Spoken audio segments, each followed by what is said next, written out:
Hello, કેમ છો બધા? જય શ્રી કૃષ્ણ. તો ચલો આજે એક સરસ મજાની સુંદર વાત લઈને તમારી સમક્ષ આવી છું આપણા 27 લેવા પાટીદાર સમાજ વિશે. તમે હું આપણે બધા જ જાણીએ છીએ કે હવે ગણતરીના દિવસોની અંદર આપણા 27 લેવા પાટીદાર સમાજનું તૃતીય જીવનસાથી પસંદગી સંમેલન યોજાવા અમદાવાદની અંદર જઈ રહ્યું છે. સ્વાભાવિક છે, દીકરા દીકરી મોટા થાય એટલે મા બાપને ચિંતા રહેતી હોય છે કે આપણા દીકરા દીકરીને સમાજની અંદર સારું પાત્ર મળે, સારું ઘર મળે, સારો પરિવાર મળે અને દીકરા દીકરી સમાજમાં લગ્ન કરી સમાજમાં સેટ થાય એવી દરેક મા બાપની ઈચ્છા હોય.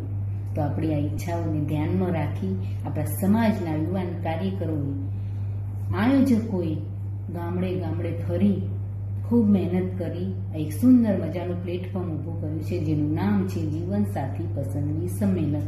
તો આપણે બધા સમાજના હિસ્સો છીએ, તો આપણે બધાએ સાથ આપવો જરૂરી છે. કોઈ સાથ વગર ક્યારેય કોઈ કામ સફળ થતું નથી.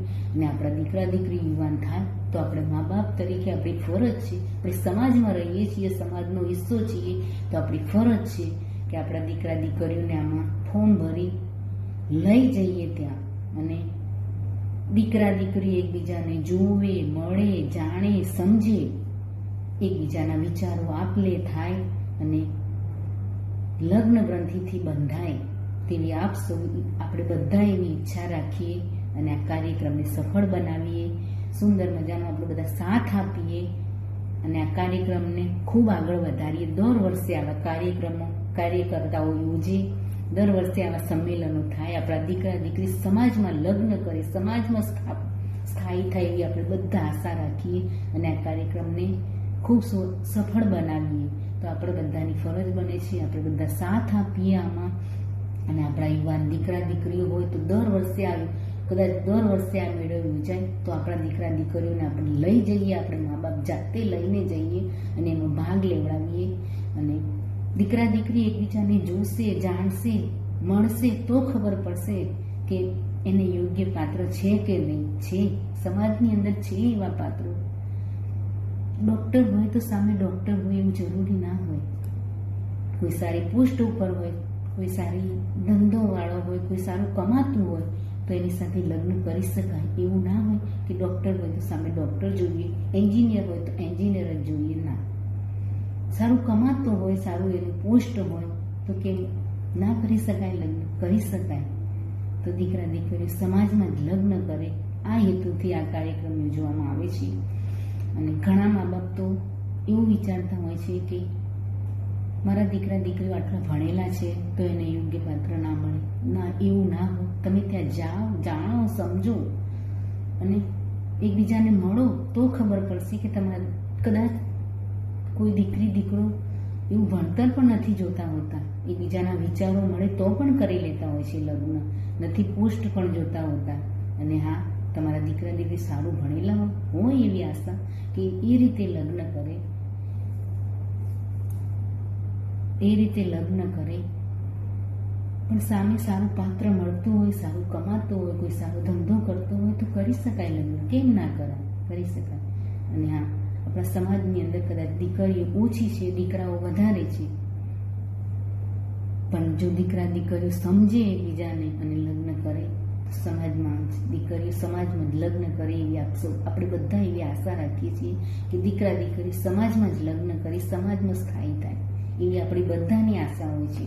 અને આપણી દીકરીઓને નમ્ર વિનંતી, દીકરી દીકરાઓને નમ્ર વિનંતી છે કે તમે સમાજમાં લગ્ન કરો, સુખી થશો.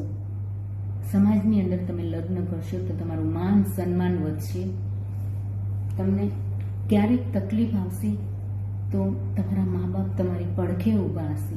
અત્યારે આપણે જોઈએ છીએ કે ઘણા દીકરા દીકરીઓ પોતાની મરજીથી મા બાપની વિરુદ્ધ જઈ અને બહાર લગ્ન કરી લેતી હોય છે.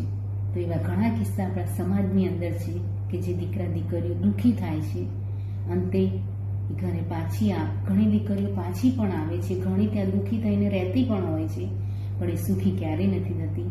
અને આપણે મા બાપની ઈચ્છા વિરુદ્ધ મા બાપનું કામ પાડીને આપણે જઈશું તો આપણે ક્યારેય સુખી નહીં થઈએ. તમારા મા બાપની સંમતિથી તમે લગ્ન કર્યા છો, તમે સુખી થશો. તો આ વાતને ખાસ ધ્યાનમાં રાખવી દીકરીઓ. અને હા, સમાજની અંદર લગ્ન કરો તો તો તમારું માન સન્માન ખરેખર. તો અંતે હું એટલું કહીશ કે જે ત્યાં દીકરા દીકરીઓ જવાની છે એમને કે ત્યાં તમે જજો, તમારી પસંદગીનું પાત્ર તમને મળશે અને સરસ મજાના લગ્ન જીવનની અંદર ગોઠવાઈ જાઓ એવી ખૂબ ખૂબ શુભેચ્છાઓ. અને હા, ત્યાં જવા માટે થોડી ગાઈડલાઈન પણ છે, તો આપણે એનું પણ પાલન કરવાનું રહેશે. ગાઈડલાઇન્સનું પણ પાલન કરવાનું રહેશે. તો તારીખ 5/4/2026 અને રવિવારના રોજ સવારે 7 કલાકે તમારે ત્યાં પહોંચી જવાનું છે.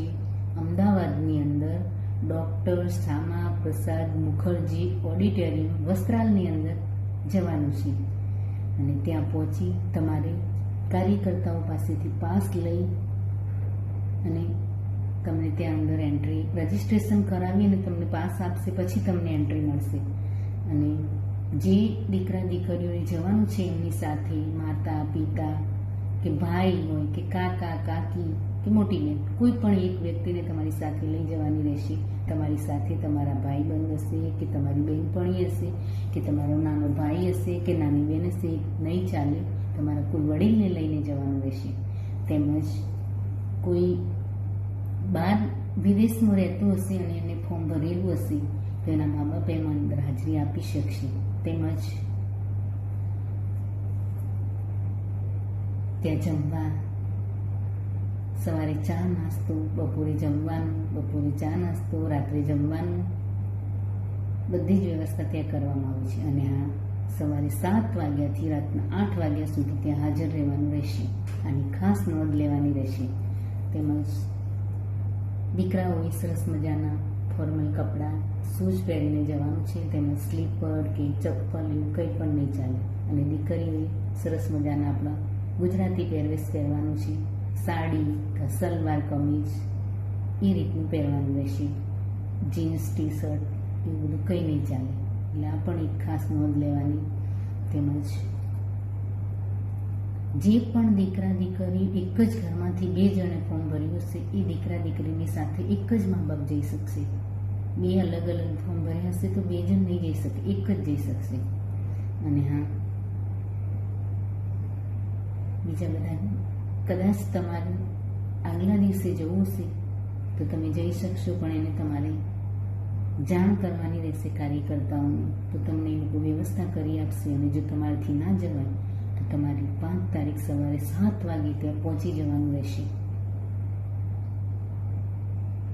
બસ આ નિયમો છે, તો એને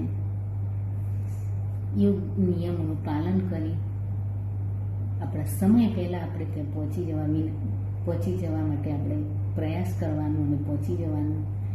ખૂબ ખૂબ શુભેચ્છાઓ. જે પણ દીકરા દીકરી ત્યાં જવાની છે એમને ખૂબ ખૂબ શુભેચ્છાઓ. અને મા બાપ તમે પણ એમને લઈને જજો. ખૂબ ખૂબ શુભેચ્છા.